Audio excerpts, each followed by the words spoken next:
Welcome to the Empowered Podcast, episode number 87. You know, I mentioned this a couple weeks ago, or a few episodes ago, maybe 10. Sometimes time really flies. About why I mentioned the episode numbers. Someone in the podcasting community was like, well, they don't do that when you're talking about on the radio, and that's kind of dumb that you do that. Well, they do that in TV so that you know what to listen to in what order and as a frame of reference. So if you're wondering why I open the episode with, welcome to episode whatever, it's for those people like me who are wanting to know that there is an order in the world. There's a chronological sequence to things, and you can listen to episodes in order if you want to. You can always skip them. I would love for everybody to listen to every episode, but, I know that's not necessarily a reality. So if you're wondering why does Ellery tell us the episode, that's why. Just to give an order, just so that you know which ones. And it's also for reference. Since I do some solo episodes and some interviews, I can't just say, hey, go to empoweredpodcast.com/Dale Vaughn or something like that. It's easier to remember, or easier to go to, well, maybe not, but go to 87 or something like that. It's just real easy. It's easy to short link. So anyway, today's episode is somewhat of a blast from the past. Not necessarily a blast from the past for me, but for my wife, Ashley. Ashley went to school with my guest today, and she has sort of kept up with him through Facebook. Well, since they graduated, my guest today has gone on to talk at TEDx. He has been featured on the Huffington Post, CNN, CBS. He's been on the Art of Charm podcast, and he's doing incredible things. And he went to school, like I said, with my wife, and she connected me with Dale, my guest today. And just over the past couple weeks of getting to know him, he and I have just not only really clicked, but we have realized that we think a lot alike. So if you've been following me for a while and you like what I talk about, how I do things, you know who I am, what I stand for, those kinds of things, I think you're really going to enjoy today's episode with Dale Thomas Vaughn. If you want the show notes, which there are quite a few, there are some links and resources and just tons of information. Go to empoweredpodcast.com/87, and you can download all of those or get the access to the show notes and follow along with this. So let's go see what Dale's up to.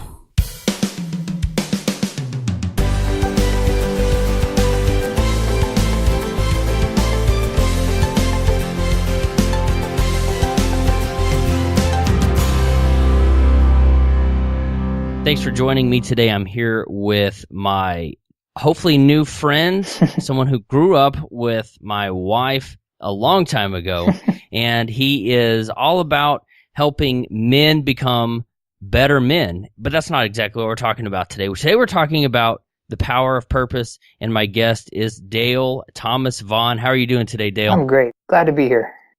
I am excited to talk about purpose because so many people, we want to make changes in our life. Some of us want to be entrepreneurs. Some of us want to not be entrepreneurs. But once we have a purpose, and once we have someone who, like an avatar that we're talking to, or a mission that we want to accomplish, it's like throwing fuel on the fire. And I'm sure you can definitely relate to that. So I'm excited to be talking about how we can find our purpose and applying that purpose to our business. Yeah, I think the name of your podcast says it all. I mean, just how empowering it is to be on purpose. It's easy to go from neutral and sort of feeling stagnant in life, and often like we're on a treadmill spinning our wheels, to having a purpose, having a direction, knowing which point on the compass to follow and marching forward. It makes momentum so easy. It makes success feel so much more achievable. It makes people around you pay more attention to you. It's just a really key piece of the machinery of success that I think can get overlooked if we're just focusing on the tactics and the strategies instead of really getting down to the bottom of, your big why. Why are you doing what you're doing? So I'm glad to be here. Yeah, it's important that you brought that up, and I want to, before we get into some of your background and your purpose and those things, I want to point out something that you had said. And you said once, I think it's something to do with I don't know, not sure exactly what you said, but finding your purpose so other people can follow you. You know, it's like the blind leading the blind. Nobody wants that. But if we can, we rally behind and circle around someone who's going somewhere, and that somewhere is that purpose. And until we find that, until we take a stand and move forward in a direction for something, we're not going to be able to have the impact on the world that we want to have, whether it's building our business, helping people, and like what you do in your business, helping men discover their masculinity. Until you find that purpose, I mean, nobody's going to want to follow you if you're just going around in circles, because they're not going to get anywhere. And we want to follow people and connect with people who are going to help us get somewhere. But before we go too more into that, Dale, tell us about your background. Once, as I mentioned before, you and my wife knew each other 15 or so years ago. Mm-hmm. What have you been doing in the decade and a half since then, since leaving the Dallas-Fort Worth Metroplex? Yeah, it's been a fun ride. I've had an incredible life, and it's been mainly because I knew from the get-go that I wanted to be invested in helping people, that I knew that I wanted to spend my life, really affecting change in people's lives. And that specifically comes to, I wanted to help with some of the problems that come from what I consider the crisis of masculinity. So there's a current sort of re-establishment of the conversation around what it means to be a man. And a lot of that started after the feminist movement, but really just in the past 15 years, that's been kicking off in a whole new way. And I'll relate that to everybody in a minute here. But for me, in my life, that took me on a journey around the world. I have written speeches at the highest levels of the corporate world, of government, at the activist movements, of startups. I've sort of been in boardrooms where big decisions get made all over the place. And what I learned in all that process is that the people who had purpose in their lives, who really knew what they were doing and why, came out as more authentic, had more life balance, and just, we're less apt to be victims of the machine. And that was something I really wanted to take to more men. And as I've been building a men's group, and I've been doing men's groups basically my whole life now, as I've been building this program that I call the Empower Mentorship Institute, it's been this process of learning how purpose is not just a point on the map. In fact, purpose is more like a point on the compass. And for me, that's just been true everywhere I've been. I've lived in London, I've lived in Paris, I've lived now in Los Angeles for 7.5 years. And throughout that process, when times get sticky, I know my true compass north because I know my purpose, I know what I'm after. And so for the past 5 years, I've been in the Los Angeles area building the Empower Mentorship Institute, working with thegoodmenproject.com as an editor, and really trying to affect the conversation around how we as men show up in the world in a more respectful, compassionate, purposeful, directed way. So that's kind of the long and short of it. How do we find our purpose? Tell us how you found yours. And I know I was on a mastermind call yesterday, and I wouldn't say purposeless is the way some of these guys were feeling, but still trying to find that ideal point on, like you said, the compass, trying to find the exact purpose. How did you find yours, and how can we find ours? Yeah, the first thing you hit on, I think, which is really important, is to realize that you are a little adrift, and it's okay to admit that. It's okay to know that you're discerning, your lack of focus in your life. That's okay, because you have to start from that place in order to get moving. And then, for me personally, it was, how do I want to give the most I can to the world? There's a great sort of 20th century genius named Buckminster Fuller. If you don't know him, he's a great guy to look up. Buckminster Fuller? Buckminster Fuller, Bucky Fuller. Okay, I have to do some research on him. I never heard of him He's before. one of the 20th century geniuses. He popularized Einstein's theories. He created the geodesic dome. He built the concept of the spaceship Earth, right? We're all on the same spaceship together. He's just a big systems thinker. And he came up with this concept that the more he helped people was directly correlated to the amount of wealth he gained in all of his products and his inventions and his business. And so he then postulated that if he wanted to maximize his potential wealth, he needed to maximize the number of people he helped. So he thought, therefore, he should probably try to affect the lives positively of everybody on Earth.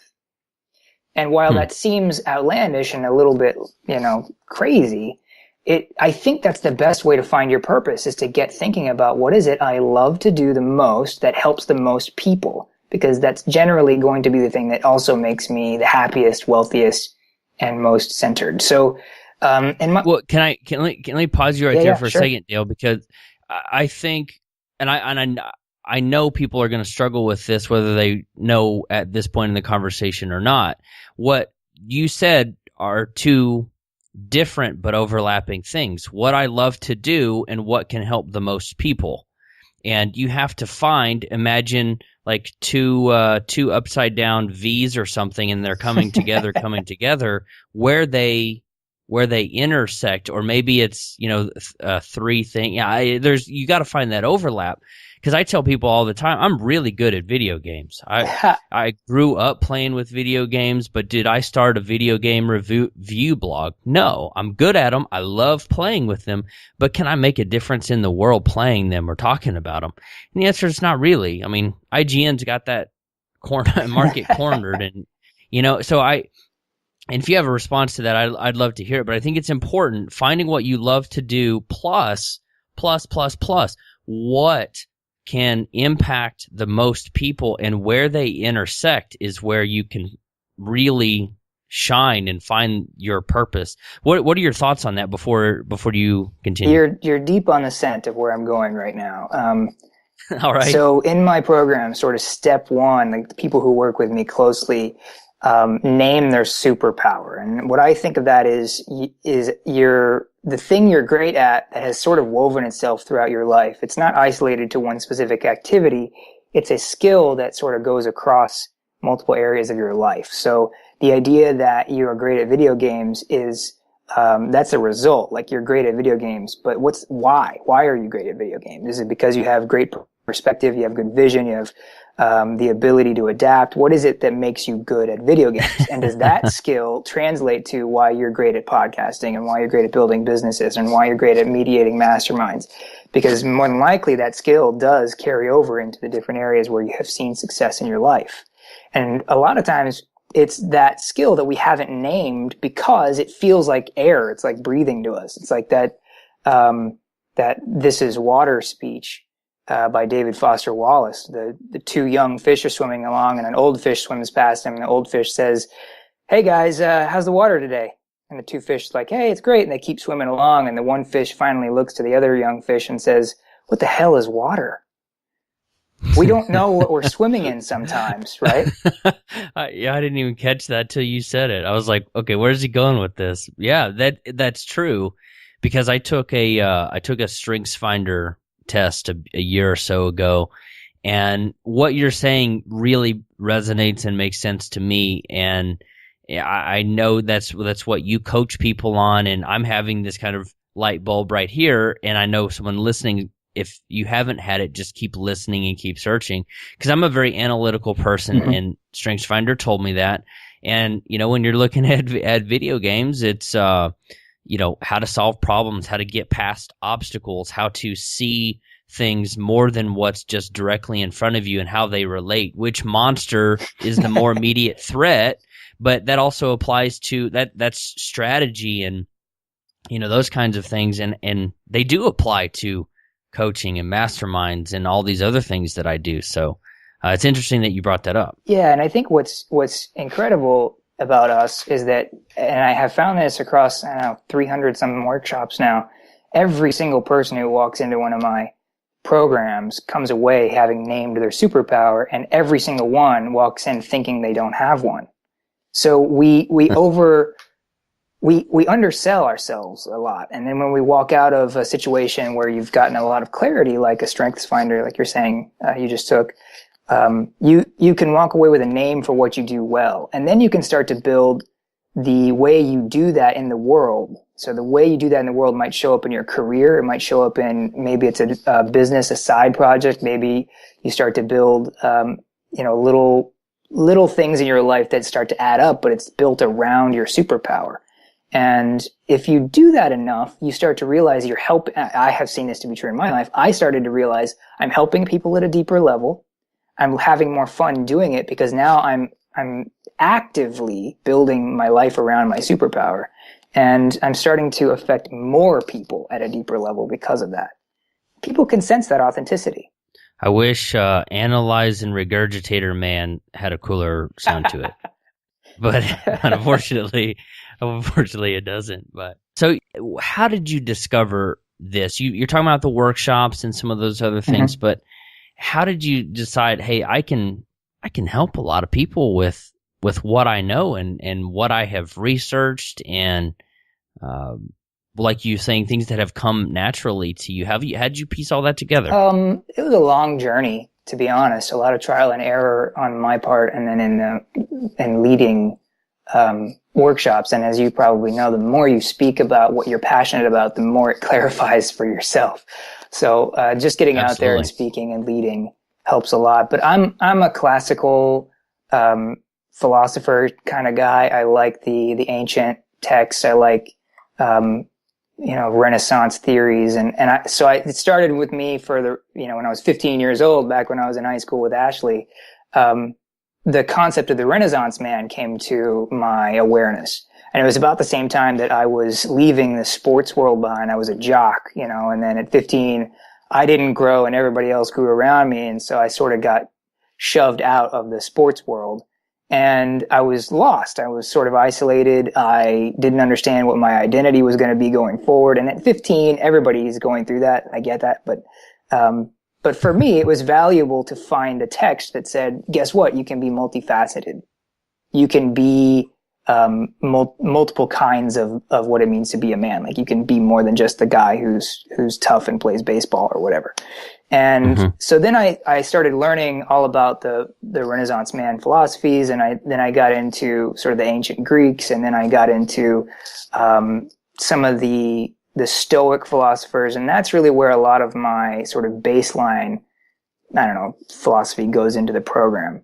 But then there's a lot of awesome stuff coming out around positive psychology. So Martin Seligman at the University of Pennsylvania has done some incredible research into what makes us happy and how we can can develop skills of happiness, skills of positive thinking, skills of optimism. I think that's the kind of stuff that we didn't learn in school that we should have. How to be happy, how to build a life of balance, and how to see ourselves in a positive light every day. I think that's just sort of ground one when you step up. So how do we do that? How do we wake up every morning and have a purpose and a positive outlook? When you talk about positivity and things, I kind of have this personal motto: you can't make a positive change with a negative attitude. And that came from reading someone you might be familiar with, Norman Vincent Peale. He's wrote some books, I think in the 40s, 50s, or 60s. It was a while back. Nope, you're teaching me something. This is good. Norman Vincent Peale. Yeah. All right. He's got a book called The Power of Positive Living, The Power of Positive Thinking, and I think I read the Living one. And that just, nobody wants to be around a negative person. Misery loves company, but that doesn't ever get anything done. It's okay. I always, give people the freedom to, say, hey, it's all right to complain around the water cooler, but those aren't the people that are going to be successful and get anything done. And that's where the kind of my personal motto came from. So how do we wake up every morning with a positive attitude, ready to face the day with purpose? Any tips for us on that? Absolutely. Yeah, that's actually step 2. So step 1 is find your purpose, figure out your superpower, name it, figure out why you're doing what you're doing. And then step 2, if anybody who works with me will tell you, is all about intention. It's all about waking up, mastering your daily mindset. There's some really powerful exercises you can start to do today or tomorrow morning when you wake up. The first thing you do when you wake up in the morning is really important. And there's tons of articles out there that'll tell you successful people do these 10 things every morning. Well, it really all boils down to one thing, which is get up in the morning and spend 5 to 10 minutes contemplating or meditating or just writing, journaling about what it is you want to do with your day. And a lot of times people jump up and go straight into the phone, straight into the screen, straight into the car, straight into whatever, and giving yourself space to basically bracket your unconsciousness and start to get conscious again.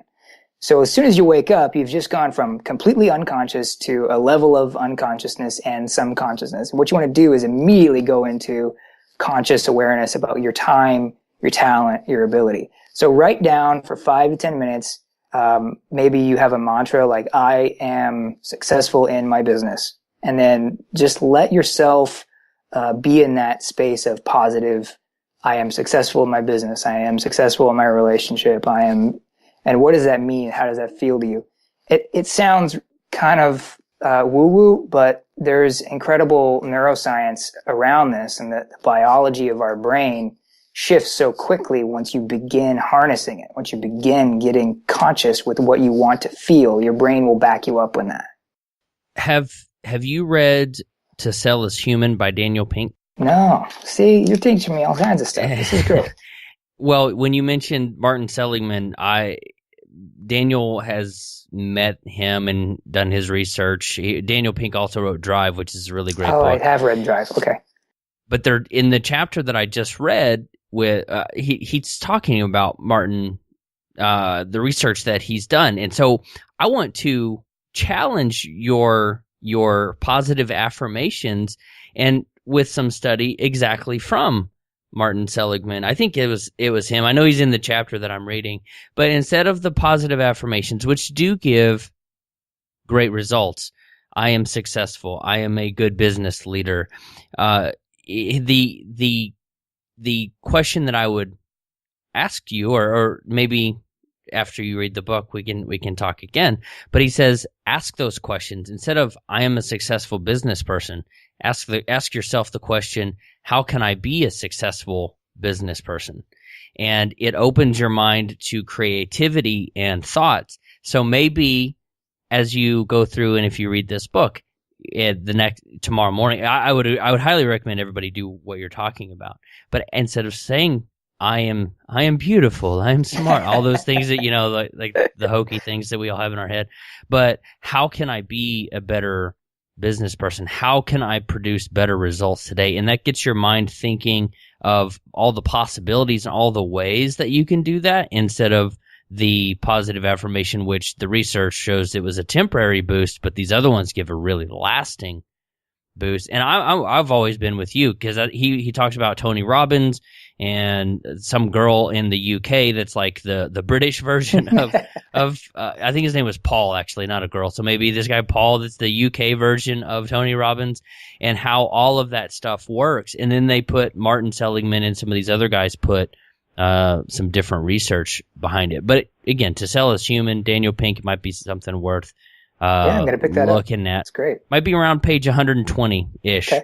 I don't have it in front of me, but that's about where I am, so it can't be much further than that. So, and I love it. Intentionality. First one is finding your superpower. Second one, beginning your day with purpose. I personally like to read. I stare at a computer screen way too much. Me too. And I like to shut it down for a little bit of time in the morning and look at actual physical paper, the stuff that tears, not even a Kindle or something. I'm completely with you there. So what do we do next? We've got our superpower. We're intentional. What follows that? And then I have a whole step around imagine. So the concept of being a visionary, the root of that is vision. So if you really want to do something powerful in your life, and you start with the foundation of knowing your superpower and then getting up every morning, mastering your mindset, then you need to have a plan. right? You need to have an idea of what your long-term and short-term plans are. I have a whole process for that, and I think everybody has developed processes for themselves at work, and that's great. Just the important part is to not get blinded by the big Mount Everest goal. So I talk about how the goal is not the goal, and I learned this personally while walking the Camino de Santiago, which is a 500 to 600 mile pilgrimage in Spain. And wow. Every day you get up on the pilgrimage, you're somewhere else, right? You're in a different place, but the goal is to get to the end of the road. The goal is to walk to the end of the road, and that's great. But what's powerful about the goal is that it gets you up and gets you motivated to get moving every day.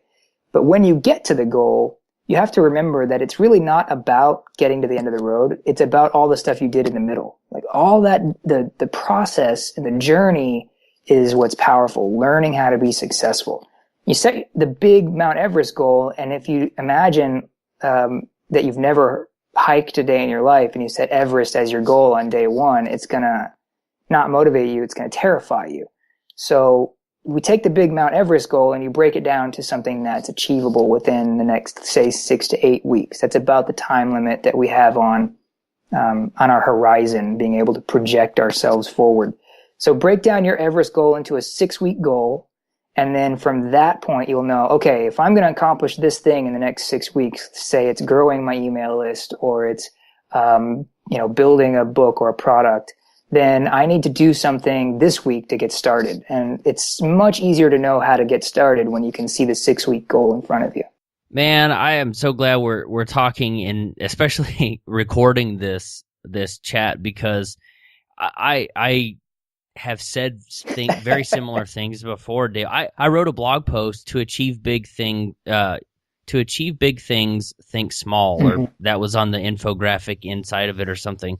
Because one of my good friends, his kind of slogan is do big things. That's what he says at the end of his podcast. And I set out to mostly just give him a hard time. But exactly what you said, Dale. It's crazy how close we have. Our thoughts have just kind of come together, because we never achieve anything big. Never. It's impossible to achieve something big. All we do is achieve small things over time that turn you into this overnight success 3 years later. Yeah, exactly. And like I said, I mostly wanted to give Donald a hard time, but people have really liked that blog post. And again, hearing you say that, we don't do this 500-mile journey. I mean, we don't take that. We actually really take, 20,000 steps a day. Yeah. And it starts with the first one, getting out of bed. We don't achieve anything big unless we do the small things. And people do get intimidated by, I'll never be able to walk that far. I'll never be able to climb Everest. I'll never have 1,000 people on my email list. I'll never have 85 episodes of a podcast or whatever. But you got to start with the first one. And until we can break our goals down into those small steps, we're going to be freaking intimidated. And because the saying goes, if our goals don't scare us, we're not dreaming big enough, right? Yeah, which I think is a misnomer. I mean, I think it's good to have the Everest goal that is scary, but the reality is, if you scare yourself, then you're just going to sit down and read a book instead of taking the hike. Like you'll watch. That's so true. It's that Walter Mitty thing of like, if it's too terrifying, I'll just daydream. I won't actually do it.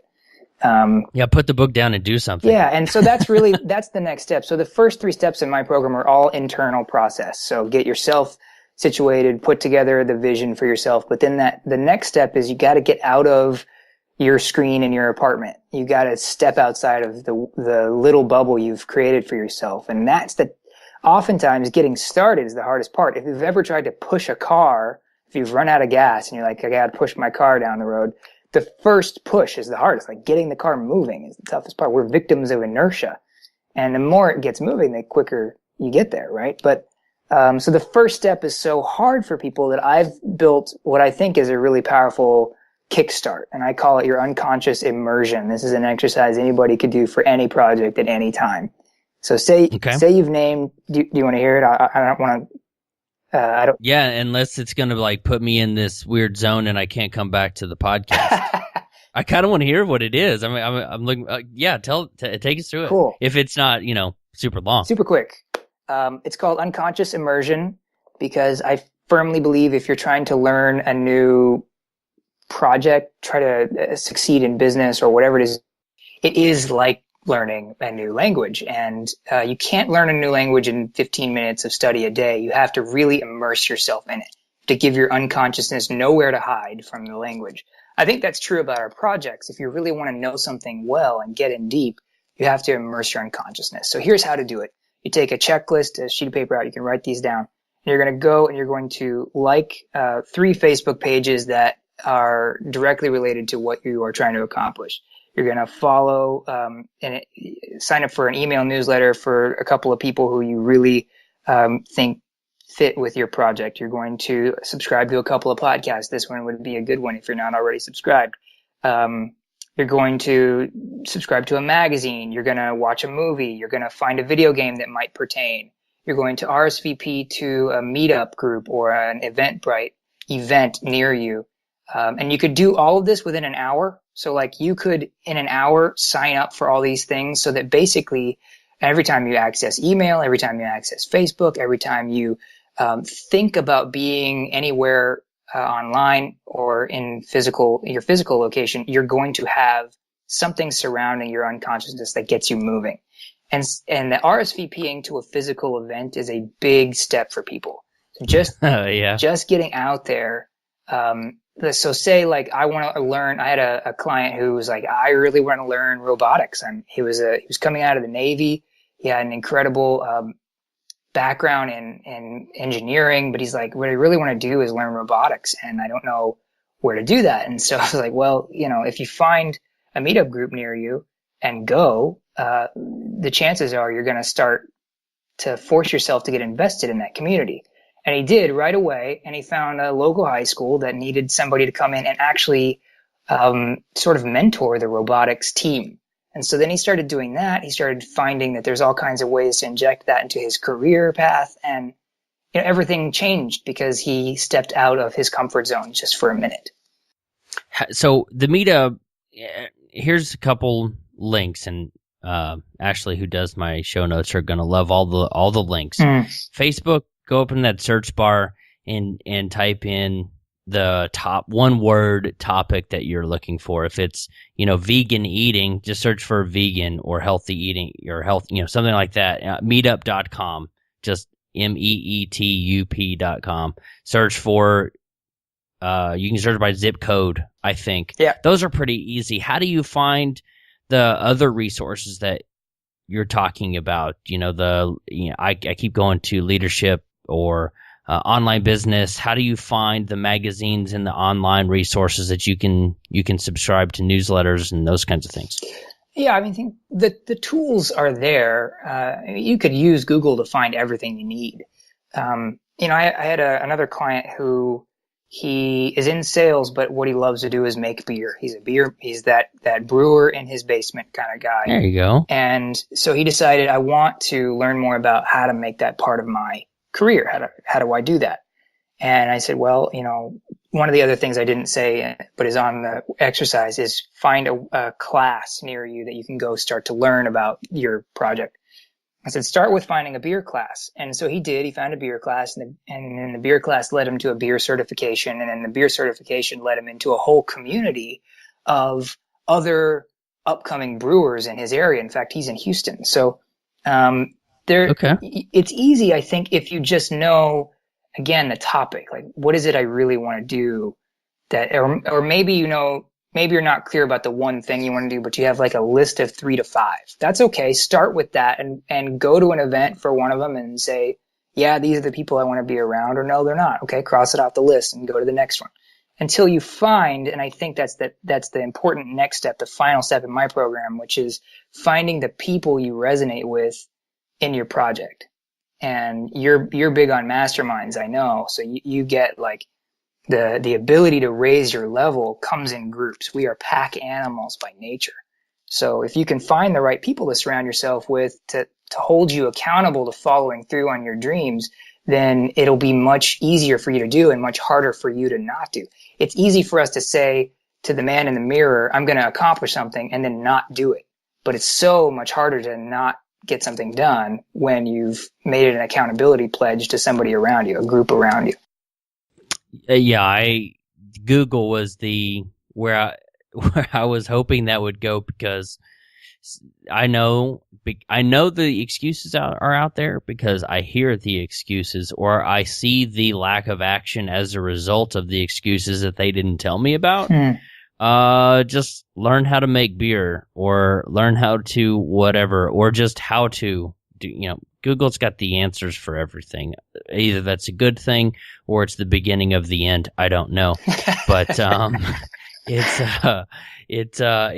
that's where you can find those answers, and not knowing is really no longer an excuse. I've got a blog post in the works coming from a book. It might have come from a passage I read in the E-Myth, but this whole idea of self-inflicted ignorance. There's so much information out there. Most of it's for free if we're willing to look for it, and not knowing where to find the meetup groups, not knowing the Facebook groups to join, or, is this the right one? Just join maybe 3 or 4 instead of 2, and then just leave one. Yeah. The lack of information is not really an excuse anymore. So, how many steps are there in the, what did you call it? The unconscious immersion? Yeah, the unconscious immersion workshop. And so basically I have a list of 10 to 12 things. And, it's basically, if you think of anywhere that you show up online, subscribe to somebody who's a part of your project. Anywhere you show up in reading content or in watching content, subscribe, get a magazine. So like I had a friend or a client who was a friend as well, who wanted to be a writer. He's like, I'm a lawyer, but I want to be a writer.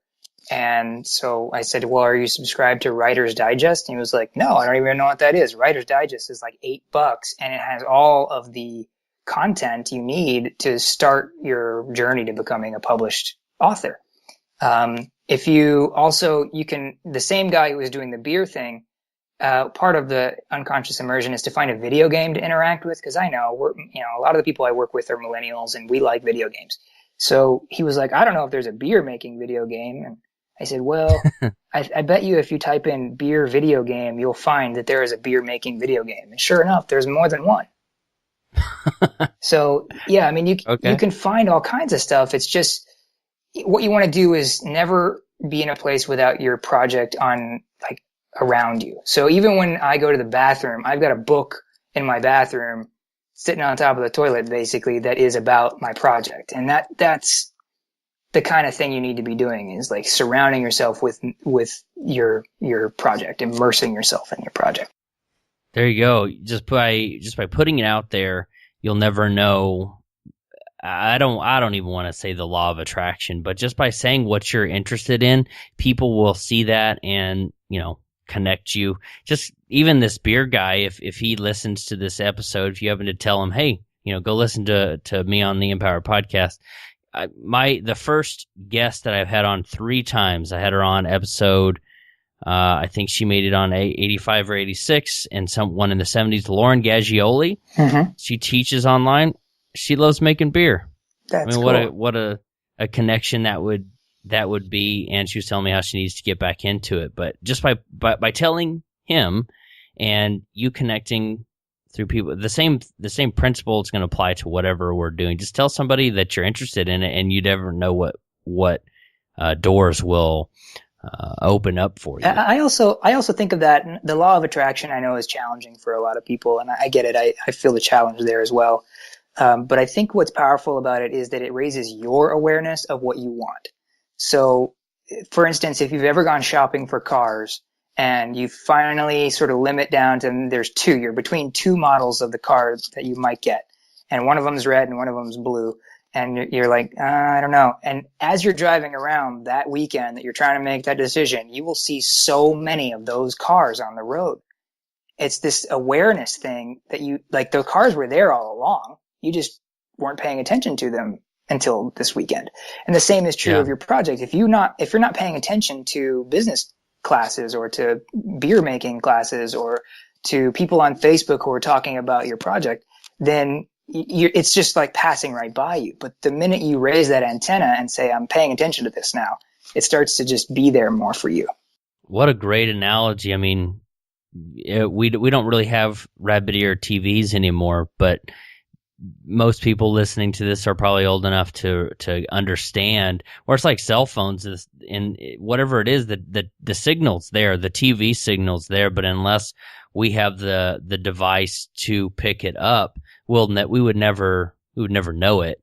And I really like what you said, Dale, about putting your interests out there, this project that you want to accomplish, this goal that you have, this purpose that you want to live your life with. Once you put that out there and make it known, all of a sudden the new possibilities, you start recognizing them. Right. And you know, there might also be some created for you where there weren't before, but had you not made that declaration in the first place, you would not have had that door or window open, because just like this connection between your guy in Houston and my girl in San Diego. Yeah. You know, just by putting it out there, the things change. So waking up, back to the initial thing, you know, with a positive attitude, with a purpose, those kinds of things. What next? What other live with purpose, power of purpose in your business, career, wisdom do you have for us? Well, the other thing I would say is that knowing the power of your purpose, knowing what you're going to do with it in the morning, knowing what you want to do with it in the long run, and then putting a foot out the door, and then surrounding yourself with the people who resonate with you, that's the process for almost anybody to be successful.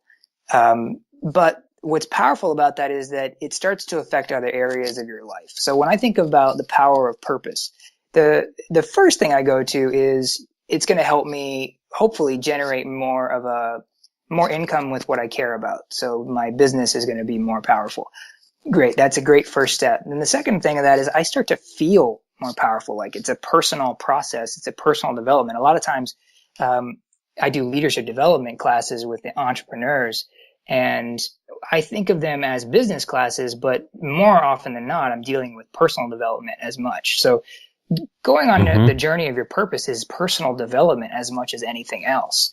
And you'll start to feel that show up. You might start to realize that you want to be more balanced in your nutrition and your fitness. You might find that you want to be a little more present in your relationship with your spouse or your kids or your parents or whatever. There's more of you to go around. It's like if you right now, if you get to the end of your day and you feel burnt out, there's a real good chance it's because at the beginning you don't have that purpose in place. And if you do, the rest of it starts to get a little easier. So that's the power of purpose, is it just sort of combs out the knots in the rest of your life. At least that's what I've seen in my experience. Well, I found that too. And when you're talking about personal development, you know, it comes down to the phrase, I don't know if anybody said it before. I'm sure somebody has, but if you want to do better, you got to be better.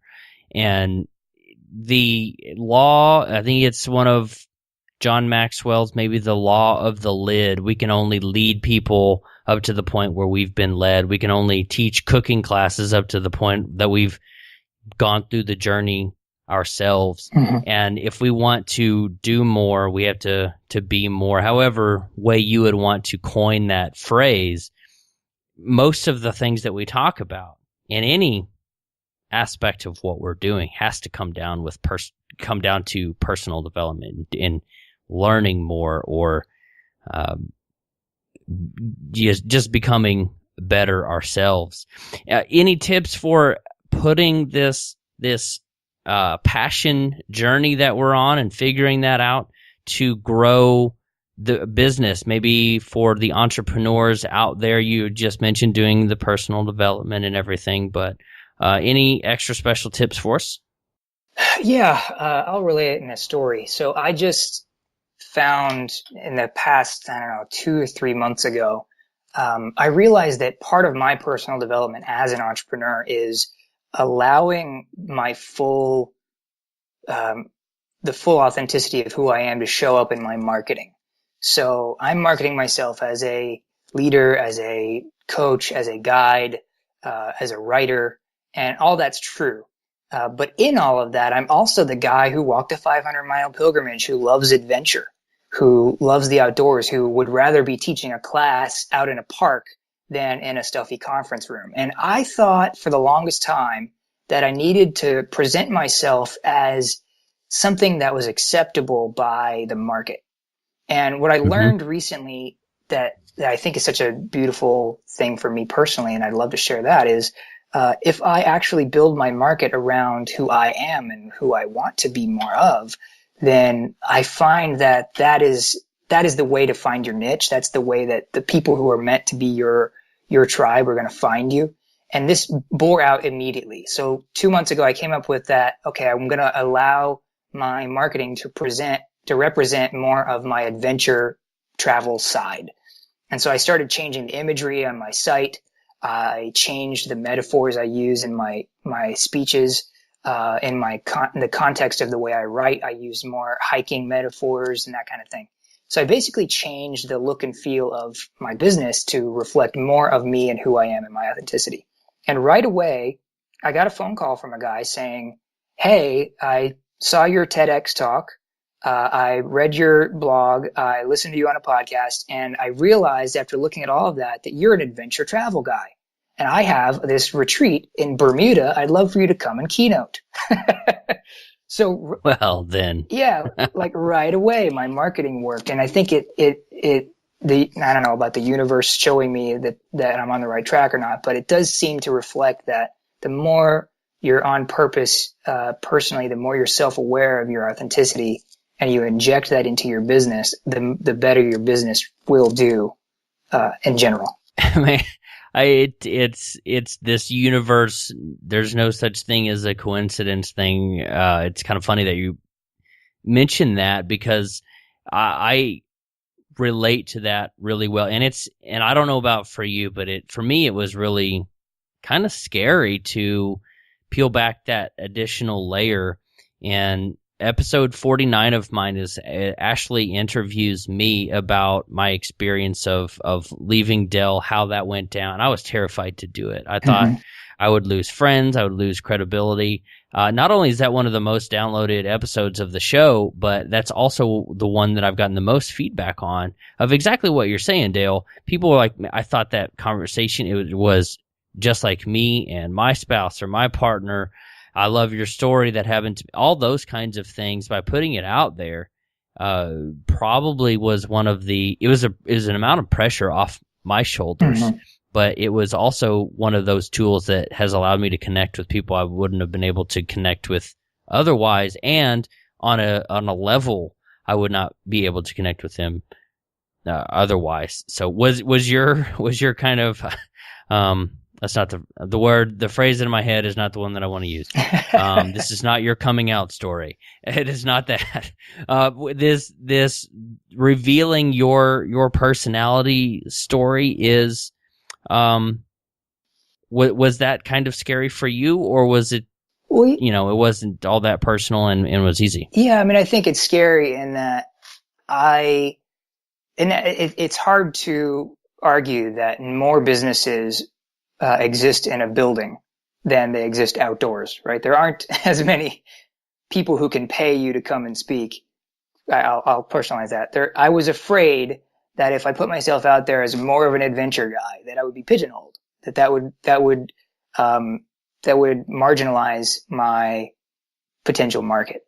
And in reality, what I have since sort of realized, and this is still fresh, like I'm still in process with this, but what I've realized and what I'm beginning to realize is that that actually makes me stand out more.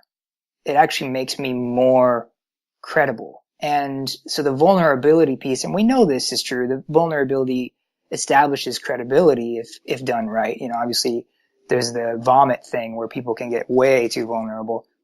But to a certain level of understanding who you are, knowing your strengths and weaknesses and being clear about those, the more I think we're vulnerable, the more credible we are. And I think that's true across really all boundaries. All of the companies that we love tend to be the companies that are transparent with us, which I think is the corporate equivalent to vulnerability. Well, I don't have the timeline with me. The call I recorded for my experts call for my membership site a couple hours ago. The guy told me that he listened to my podcast because of exactly what you said, the vulnerability, and he couldn't relate to some of these other people, but he said he listened to my show, this one that you're listening to right now, the Cerrone show, and Star of the Doubts with Jared Easley, and of course Chris Cerrone, because he could relate, and we were real people, and that's what allowed me to connect without me even knowing it, connect with this guy. And that's exactly what you're saying here is, and I don't know when our culture as a whole kind of made this shift, but I don't think we want to see this guy who appears to have it all together, because that's not authentic. And I kind of think that's why reality TV is so popular, not in a good way necessarily, but we like seeing behind the scenes looks. Periscope, the app, just came out on Android 2 days ago yesterday, and I still can't get my video to work as of the recording of this, but it's great because it gives people a behind the scenes look, and to use your word, an authentic look. And if we're hiding that as our business or as a way to get this, what we think is credibility, it's not working. But it's when we realize that we're in the trenches and figuring it out, and here's how we are making progress, sharing our story. That's how we do that. Yeah, I mean, I ultimately believe that there is no guru. Like, nobody's going to give me answers, and I don't want to be a guru who gives anyone else answers. And so I think we're in a phase, maybe we're not, maybe it's just my personal sort of outlook on life, but I think at least I'm in a phase where I want to relate with people who are in process. I want somebody who's basically being a mirror to me, helping me see my own process. And I think ultimately we have all the wisdom inside each of us that we need. It's just learning to access it. That's a tool. That's a skill. And there are people who are really good at that and can teach that aspect, but no one should be teaching you the truth, right? And I think what's powerful about vulnerability is that it allows people to realize that they're not coming to you to get fish, they're coming to you to learn how to fish. And for me, that's incredibly empowering, not just for people who are in my program, but also for me. That lets me be more me. I don't have to be on a pedestal, and I don't have to worry about leading people astray, because I can be upfront, letting people know, like, this, I'm in process with you. And nobody wants to be preached at. I mean, nobody. So, yeah, I think fundamentally as a business leader, it's important to know, and there's a point where I think vulnerability, you have to know when to be vulnerable. So the blanket statement of be vulnerable, I think, is a little dangerous. But yeah, because being vulnerable is exactly what it sounds. It can be dangerous. But once you've come to some self-awareness, I think sharing self-awareness, vulnerability about your self-awareness is incredibly valuable. Yeah, it's the behind the scenes look at our lives. Maybe not everything, but at least connecting at a level to where people know. And that's why I coach people and talk about our masterminds. Let them know that you're a real person, because we want to do business human to human. We want to connect with other people, like-minded people, and move forward in the same direction, if not necessarily the same destination. So, Dale, thanks for hanging out with us today. What is your next big project? Maybe that's the Bermuda thing. Maybe it's not. What's your next big project, and where can we connect with you and find out more about the Institute of Masculinity? Did I say that right? Give us some of that information. Sure. Yeah, at the Empower Mentorship Institute. So I am right now, I'm cooking up a webinar in August, and I haven't actually even announced this yet. So this is brand new. If you are interested in being involved in a webinar where I'd basically give away what you need to know to get your purpose started and to build potentially your career or your entrepreneurial endeavor around your purpose, that's what I'm going to be working with in August. And so if you want that, there's actually sort of a preview step-by-step ebook guide that you can get at greatmenthinkalike.com. And if you go to greatmenthinkalike.com, my TED Talk is there if you want to just get a glimpse of who I am in person and get an idea of what I'm talking about. And then you can get your ebook there and stay subscribed, and I'll make sure you know first off about the webinar coming up in August. And I will tease that part of what I may be talking about at that time is how to get involved in that Bermuda trip. That sounds pretty nice. I've always seen I've seen great pictures of Bermuda, and then I went on this kick when, oh man, I must have been 12 or 13 years old, where I watched every video at the library about the Bermuda Triangle. Oh yeah. So totally. Yeah, that's the extent really of my Bermuda knowledge, but it sounds like an awesome trip, and the webinar sounds pretty incredible. And the link one more time was greatmenthinkalike.com. I like that too. So greatmenthinkalike.com. Dale, thanks for spending time telling us about purpose and passion and how we can apply that and find it, and how we can move forward with that purpose. So thanks for spending time with us today. That's been awesome, man. Thanks. I hope you enjoyed that. Dale seems like someone I will do a decent amount of business with and have a relationship myself. So hopefully you enjoyed that chat with Dale. Go to empoweredpodcast.com/87 so you can see all the links and get the resources for everything that we talked about today. And as we mentioned several times in the episode, masterminds are huge. Surrounding yourself with like-minded people, getting the accountability, the encouragement, and the resources of a group of people who are all headed in the same direction, not necessarily the same destination. We're not always going to the same place, but at least we're all moving forward and in the same direction. If you want to learn how to implement masterminds for your own success, for your business, personally, professionally, whatever, I have a system that I have been using for years, and I didn't even know it when it was in corporate America because no one in that environment really talks about masterminds. They talk about mentors and some of those other things, but it's a mastermind principle. Go to howtostartamastermind.com, taking pre-orders for this, but it's a full training program, templates, how to do it, what not to do, what you should do, the best ways to run a mastermind, howtostartamastermind.com.